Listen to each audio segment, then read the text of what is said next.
तो दोस्तों आज मैं एक्सप्लेन करने वाला हूँ हाल ही में रिलीज हुई एक बहुत बढ़िया तमिल हॉरर मूवी को जिसका नाम है सिंक। इस मूवी को डायरेक्ट किया है विकास आनंद श्रीधर ने, जो कि उनका डायरेक्शन डेब्यू है। मूवी काफी इंटरेस्टिंग पोटेंशियल वाली फिल्म है, आपको देखने में काफी मजा आएगा। और हाँ, एंड वाला जो ट्विस्ट है वो तो काफी बढ़िया है, तो वीडियो को एंड तक देखना। और दोस्तों मैंने हाल ही में एक रियल हॉरर इंसिडेंट पर वीडियो बनाई है, उसे देखना ना भूलना, लिंक इन द डिस्क्रिप्शन। और चैनल के ऊपर नए हैं तो सब्सक्राइब कर लीजिए, 1000 सब्सक्राइबर्स के हम काफी करीब हैं, तो सब्सक्राइब जरूर कर देना। तो चलिए अब बिना किसी देरी के चलते हैं सीधा वीडियो की तरफ।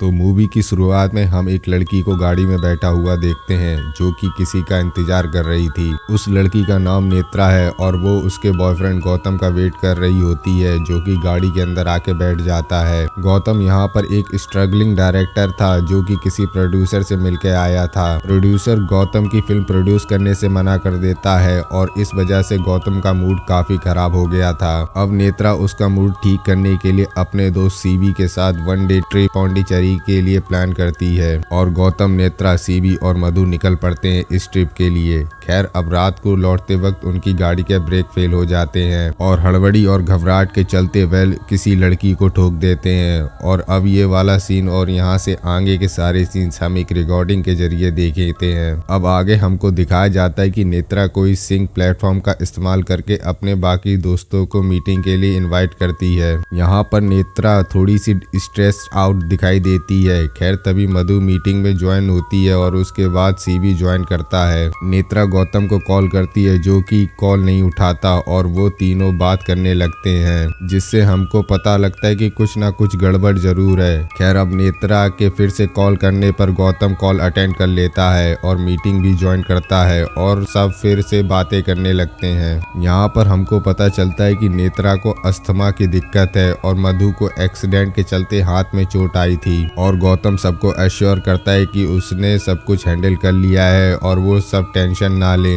खैर तभी गौतम को मुलिगन नाम के एक पुलिस अफसर का कॉल आता है जो कि उसका करीबी दोस्त भी था और वो उन्हें यह बताता है कि वो लड़की जिंदा थी जिसका एक्सीडेंट हुआ था और उसको ट्रीटमेंट भी हॉस्पिटल में चल रही थी। वो उन्हें यह भी बताता है कि इस केस को क्लोज कर दिया गया है और वो लोग सेफ हैं। खैर अब गौतम को बाहर से उसकी बहन श्रुति आवाज लगाती है और वो रूम से बाहर जाता है। सीबी काफी फ्रस्ट्रेट हो रहा था क्योंकि गौतम को बार बार किसी का कॉल आ रहा था और फिर से बातें करने लगते हैं। और हमको ये पता चलता है कि सीबी मधु को पसंद करता है। तभी मधु की माँ आ जाती है और वो सबसे बातें करने लगती है। वो मधु को बताती है कि उनकी फ्लाइट मिस हो गई थी और वो लोग दूसरे दिन गाड़ी से बेंगलोर के लिए निकलने वाले हैं। मधु उनसे जाकर रेस्ट करने के लिए कहती है और वो चली जाती हैं। खैर गौतम वापस कॉल पर आता है और फोन चेक करता है और उसके फोन की बैटरी डेड हो गई थी। वो लोग ऐसे ही बात करने लगते हैं और सीबी उन्हें अपना पुराना बंद पड़ा हुआ फोन दिखाता है जिसे वो प्रॉप की तरह इस्तेमाल करता था। श्रुति, गौतम की बहन जो प्रेग्नेंट है, अंदर आती है और सबसे बातें करती है और गौतम को जागे रहने के लिए कहती है। गौतम के ब्रदर इन लॉ को से कुछ बात करनी थी और वो वहाँ पर आने वाले थे। खैर फोन चार्ज होने पर गौतम फोन चेक करता है और उसे मुलिगन सर की कॉल आ रही थी। तभी डोरबेल बजती है और गौतम बाहर जाता है। अब गौतम यह बताता है कि उसके ब्रदर इन लॉ किसी फैमिली कलीग के साथ वहां आए थे। खैर श्रुति फिर से वहां आती है और गौतम उसे रेस्ट करने को कहता है और उनके लिए खाना ऑर्डर करता है। फिर से डोरबेल बजती है और गौतम की बहन खाना रिसीव करने जाती है, जहां दूसरी तरफ मधु को एसी का टेम्परेचर ज्यादा होने के बावजूद भी ठंड लग रही थी। और एसी के मामले में उल्टा होता है, जितना कम टेम्परेचर रखोगे उतनी ठंड लगती है और जितना ज्यादा रखोगे उतना टेम्परेचर थोड़ा सा बढ़ जाता है। खैर गौतम के घर से बिल्ली के रोने की आवाजें आने लगती हैं और वो चेक करने निकल पड़ता है। गौतम वापस आकर बताता है कि उसकी दीदी और जीजू तो घर पर ही नहीं थे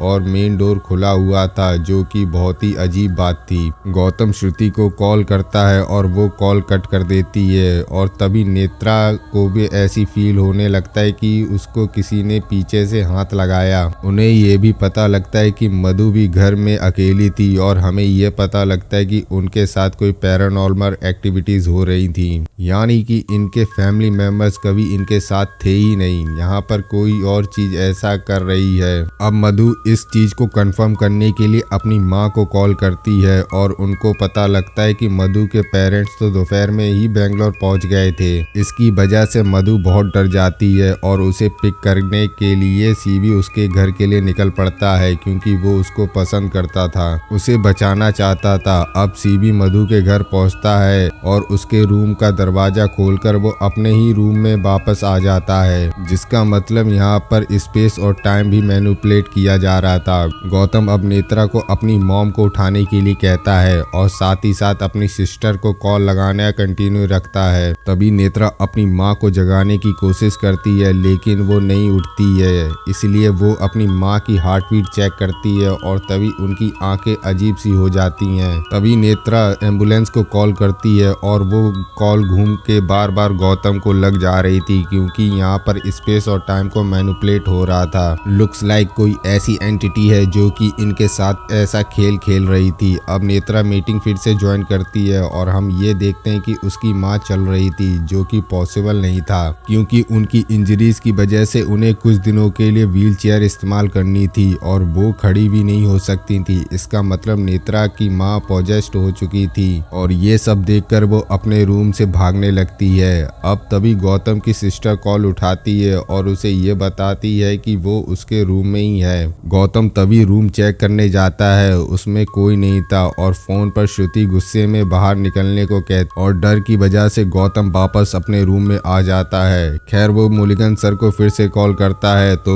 उसको पता चलता है कि मुलिगन की तो गाड़ी से टक्कर कर मौत हो गई है और अब वो लड़की जिसका उसने एक्सीडेंट हुआ था कुछ समय पहले उसने ही हॉस्पिटल में दम तोड़ दिया। अब गौतम अपना ईमेल चेक करता है तो उस केस की फाइल चेक करता है, तभी उसे पता चलता है कि उस लड़की का नाम चारू था और वो लड़की कोई और नहीं बल्कि उसके ब्रदर इन लॉ की वही कलीग थी जो कि उसके यहाँ पर आई थी।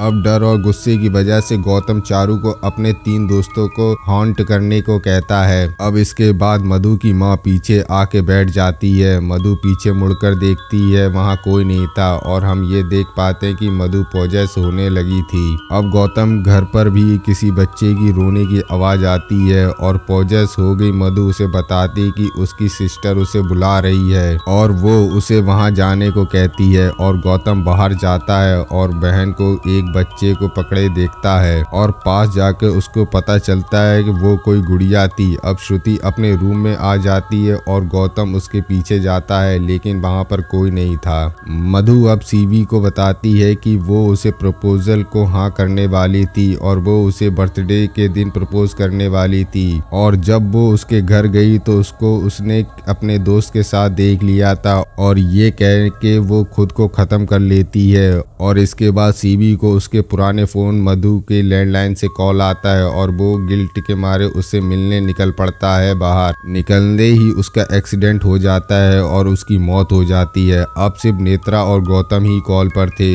2 की मौत हो गई थी। गौतम नेत्रा को शादी के लिए प्रपोज करता है, तभी नेत्रा के घर में पैरानॉर्मल एक्टिविटीज होने लगती हैं, जैसे कि प्रोजेक्टर का अपने आप चलना, दरवाजा अपने आप खटखटाना। अब नेत्रा के रूम का दरवाजा अपने आप खुल जाता है और बाहर से चारू की आत्मा उसके करीब आने लगती है। तभी नेत्रा को बचाने के लिए चारू को अपने पास बुलाता है। गौतम के पास जाकर उसे मार देती है और इसी बीच में नेत्रा भाग के गाड़ी में जाती है, लेकिन चारू की आत्मा उसे भी मार देती है। और इसी के साथ सिंक नाम की शॉर्ट मूवी यूट्यूब पर खत्म हो जाती है। आपको लगा होगा शायद वीडियो का दी एंड हो गया, लेकिन ऐसा नहीं है। मूवी में थोड़ा ट्विस्ट है। तो अब तक हमने जो देखा वो बस शॉर्ट फिल्म थी जो कि बहुत वायरल हो गई थी, जिसको गौतम और उसके दोस्तों ने पूरा प्लान करके ही बनाया था। अब गौतम इंटरव्यू के वक्त ये बताता है कि जब वह असल जिंदगी में ये पौंडीचेरी से लौट रहे थे तभी उन्हें हिट एंड रन केस के विटनेस किया था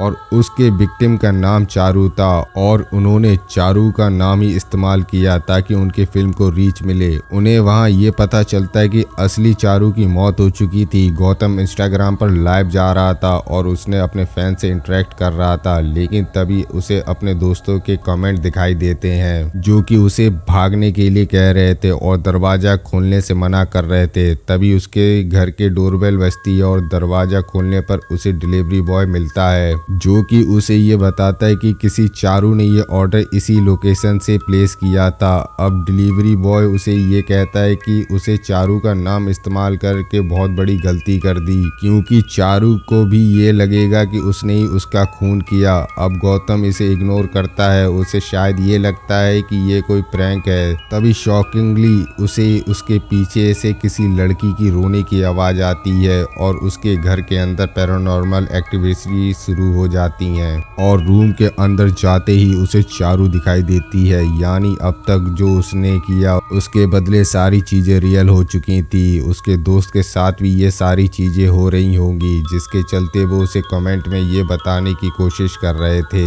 मेरे ख्याल से जिस दिन उन्होंने एक्सीडेंट को विटनेस किया तब तो कुछ नहीं हुआ, लेकिन जैसे ही उन्होंने चारू का नाम इस्तेमाल किया तब से चारू की स्पिरिट उनसे अटैच हो गई और अब इन सभी का भुगतान करना पड़ेगा, क्योंकि इन्होंने चारू का नाम इस्तेमाल कर लिया। और फिर इसी के साथ ये मूवी यहीं ख़त्म हो जाती है। तो दोस्तों ये थी सिंह फिल्म की कहानी। तो आशा करता हूँ मेरी एक्सप्लेनेशन आपको पसंद आई होगी। तो चैनल को सब्सक्राइब ज़रूर कर दें और वीडियो को लाइक करना ना भूलें।